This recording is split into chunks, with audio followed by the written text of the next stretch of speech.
Welcome back to week 3. Week 3, I'm going to talk a little bit about day-to-day operations and how doing an audit of your day-to-day operations can help you boost your registrations, your enrollments, and get the right people in your business, okay? So week 1 was all about making sure that physically people know you exist. Week 2, I spoke a little bit about online marketing, Facebook ads, and your website, and how to make sure that you are exposing new people to your website, encouraging people to sign up in your email list, and all that good stuff. Week 3, I want to focus on your day-to-day operations, okay? So if you are someone that is struggling with enrollments before this coronavirus hit, right? So never mind what's going on right now with the world, before all this hit, and you were someone that really struggled with enrollments, you really felt as though you had an amazing program, the kids were getting so much out of everything you had to offer, but you were always 2-3 kids short or 5 kids short, or you felt as though, you had kids enrolled one month and then the next month you would lose a couple of them, and that really stressed you out, right? So you can definitely use the things that I'm going to talk about in this video, and you can also use what I'm going to talk about in this video to help boost exposure and enrollments in your business through this whole 4-part series with the coronavirus going on, because this is something that I want you to start thinking about now that you have the time and you're at home, because most of these things should have been done at the beginning when you first ventured off and opened your business, right? So if you did not do these things beforehand, now is the time to sit down in front of your computer and do them, and do them well, so that when you open your doors again, you hit the ground running, everything is ready, everything is up to speed, everything's quality, and you're good to go. So day-to-day operations, I want you to think about your business, and I want you to start thinking about the things that allow your business to flow smoothly every single day, right? So what types of things am I talking about? Well, your policy booklets, right? This is your rules of operations, your educational program, right? What that looks like, what that foundational work is, how developed your booklet is, what types of topics do you cover in your educational program. I want you to start thinking about your team handbook. What does that look like? Do you even have a team handbook? Does your staff know what's expected of them? Does it walk them through, let's say, policies and procedures?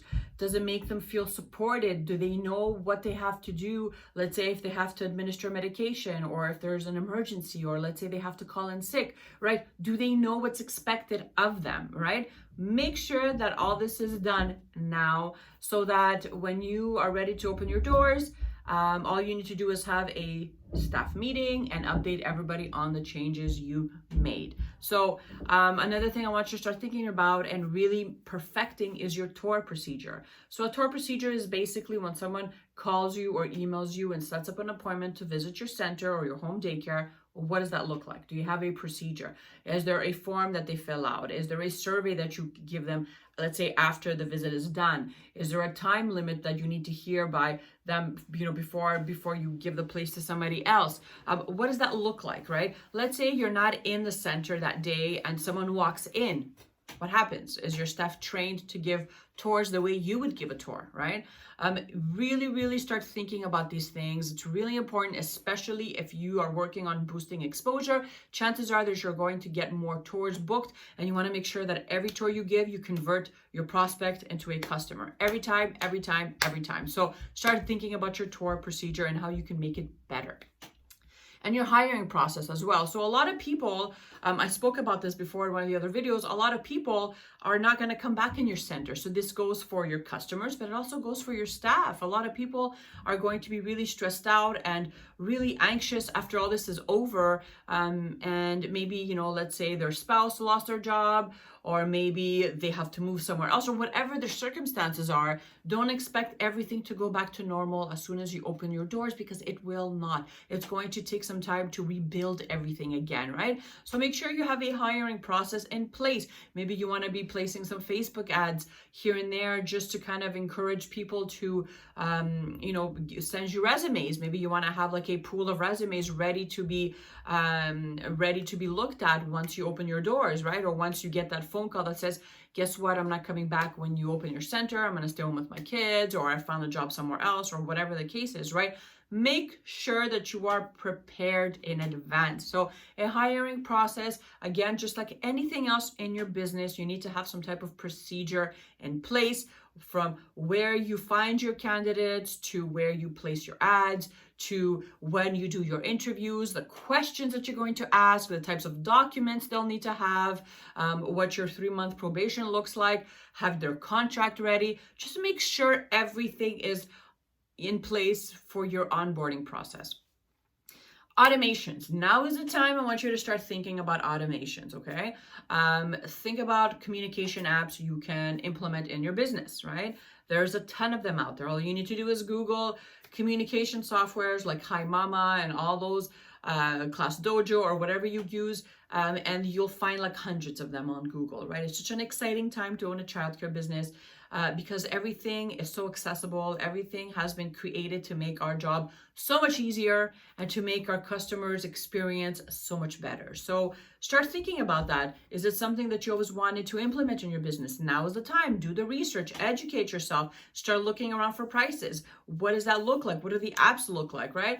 Accounting software, same thing. If you are thinking of when you get back into your business to kind of pull away from things that don't necessarily appeal to you, and I know that accounting and accounts receivable and all that doesn't really appeal to many business owners. I've been guilty of this. It's definitely one of those things that you can either outsource, hire someone to come do your bookkeeping, or maybe install some kind of accounting software to organize yourself in your office to make sure that things are flowing much smoother, right?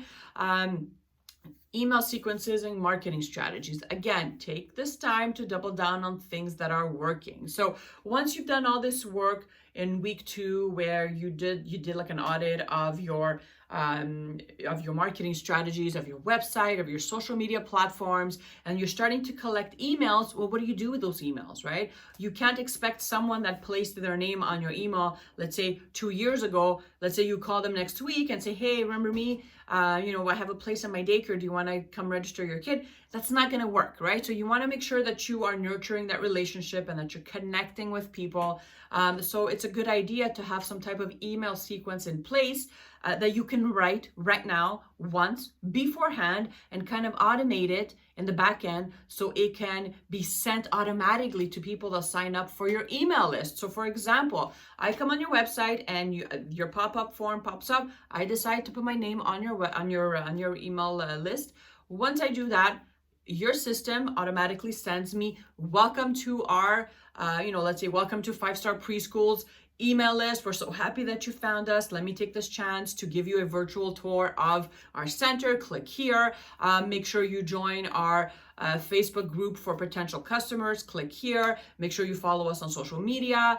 Maybe the next email can come, let's say a couple of days later, where you start talking to them a little bit about why you opened your business, what your mission is, what the vision is for your business. Week 3 can be, let's say, pictures of kids' arts and crafts, or maybe you want to introduce them to your staff, or whatever that is. Like, use your imagination, but make sure that people know that they know who you are. They start, trusting you a little bit, because that's going to be so much easier for you to convert them into a lead, someone that converts. Whether as, let's say someone placed their name 5 years ago and you just decide to email them, then that's not going to work either, right? So just make sure that you're connecting with your people weekly at least. And one of the ways you do that is by email marketing, by sitting down and really just thinking of this journey you want to take your customer on, from a cold lead, meaning someone that's never heard of you before, but that just gave you their email address, to someone that is comfortable, that knows you, that knows what you're about, that has had a virtual tour of your business, that knows a little bit about your program and your rules and your regulations, and that is ready to either take you up on a tour appointment, or your open house date, or just whatever it is, right? Maybe they want to join your Facebook group. Make sure that you're doing that with the work before. And again, this can take a little bit of time, you guys. It's not something that is done overnight. But now is the time to start thinking about these things that are going to make your life so much easier once you open your doors again. Collect reviews and testimonials. As I mentioned in week 2, you want to be exposing your potential customers to reviews and testimonials to encourage them to make their decision to register their child in your business. And you can also take this time to start thinking about your templates and the sheets and your educational program and what that looks like and your registration forms, so that you can make everything new and fresh and updated. Batching. So that's another thing I wanted to talk about. Batching social media content for the month. So now is the time where you get to batch, which means you sit down and you say, today I'm going to write out, let's say, 4 posts for our Facebook business page. Okay, so let's say you're someone that enjoys sharing recipes with your customers every Wednesday, or you love to share something inspirational every Monday, or you want to share funny jokes every Friday, whatever that is, and you just hate doing it on the spot because it takes a lot of time. Take some of that load off right now, because when the doors open again to your business, it's going to be a rebuilding process, and I don't want you to be focusing on things that you could have done beforehand. So sit down and say, today I'm going to write 4 posts that are going to be placed on my Facebook business page, and then I'm going to make sure that I offer value. I'm going to make people laugh. I'm going to inspire them. Maybe you want to start thinking about your Facebook ads, and maybe you want to start looking at your images or the videos. Maybe you want to work on your monthly menus. Maybe this is the time where you get to to try out new recipes and to make everything look nicer and healthier. And also, one thing that you can definitely do is start a pool of potentials. So a pool of potential employees, a pool of potential cooks, a pool of potential customers. Start posting about it, with a call to action, meaning encouraging them to click on a button to get more information. Start collecting resumes. Start maybe smaller Facebook groups, especially for customers that are interested in your business. You want to make sure you have them all in one place. So maybe start a small Facebook group where you can actually just put everybody in that group and just keep connecting with them on a weekly or 2-3 times a week if possible. Always making sure that people know that you're there to serve, and you're there to offer inspiration and hope, and that you're a leader in your industry, in your field. Surveys. Now think about surveys. Now this is a great thing you can definitely batch, because this will help you in many aspects in your business, right? So surveys are basically something that you create online. You can do this for free. SurveyMonkey, Google Forms, all free softwares that you can use, websites you can use. So where would I offer a survey? Well, there's a few things, right? You can actually send out a survey right now to all your families to see what their experience has been up until now, right? So whether they're in the center or whether they're at home because they're in quarantine, whatever that is, you can just send out a survey and say, I am editing things in my business. I'm working on the quality. Would you mind filling out, let's say, a 5-minute survey on your experience in the daycare so far? And once you do this and you start collecting the responses, you're going to see that customers may have not voiced their concern or their opinions on things in your business. And this is a great point, a great starting point, because it's going to guide you through what types of things you should be focusing on in your business. So if everybody comes back with the menu could be better, or there's toys missing in the yard, or I really enjoy everything you offer in your center, or this educator seems very, very depressed lately, or whatever the case is, they're going to tell you what your experience is. So start thinking about surveys as a way that you can better the quality of service, right, and your customer's experience. Encourage your clients to share stories. Now, this could be one of the questions that you can use when you're giving a tour to someone. So let's say you pass out your survey and you're asking all your questions about how happy they are with things and this and that.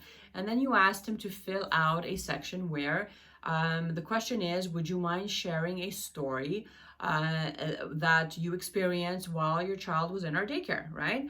And they share a nice story about whatever it is. You can actually use that when you're giving a tour to someone later on to kind of make them feel as though you are serving your community and your customers are getting so much more than just a daycare spot, right? Or some babysitting service for a few hours a day. That these are the stories our parents are sharing, what they're getting out of your program. And this, I can definitely tell you, sharing stories with customers, especially when you are giving tours, makes the world of difference, because they can actually relate to a story much more than you saying, oh, well, I opened up my center when I was 24 and I didn't want to work for a boss. And it was really important to me that kids learned through play. And, you know, parents don't really care about stuff like that. But if you go in and you say, you know what? I have a book of stories that customers have shared with us. Do you want to take a moment to read it? Or as you're giving the tour, you can verbally just tell them that we had a little child here that was in 5 different daycares because his parents moved a lot and they finally settled in our hometown. And this was the first daycare that they went to visit. And this child had a hard time talking and he was very shy and blah, blah, blah. And then eventually when he started your program, he started singing out loud and being more energetic, and he made a lot of friends and whatever. I'm making up stories here. And at the end of the program, when he was ready to go to kindergarten, he was a different child compared to what he was when he first started. And the parents couldn't praise your center enough. And they referred you 5 new customers. And this child still keeps in contact. The parents still send you messages on Facebook and whatever, right? So there's a difference between just stating the facts and stating a story. So use this time right now with your surveys to collect as much information as you can from previous customers as well as your present customers, to make sure that you are offering quality service, to make sure that you are fixing whatever they are not happy with, or at least trying to, and that you are encouraging them to give you testimonials and stories so that you can use and you could leverage when you are giving tours or when you're doing your Facebook posts or your Facebook ads, campaigns, or whatever the case is, okay? I think that was it, guys. Hold on, let me check my notes here. So yeah, that was it for surveys. So in a nutshell, let me revise because I know this was a big week. Now, week 3 is all about doing an audit of your day-to-day operations, doing an audit of the systems you have in place, making sure that you take the time to implement software integrations, that you are batching your information, things that take up most of your time on a day-to-day basis. Make sure that you are batching and that you are taking the time right now to focus on creating these systems so that when you do open your doors, everything is ready to work. You are not physically needed to be in the office hours at a time trying to figure everything out because you've done the work beforehand.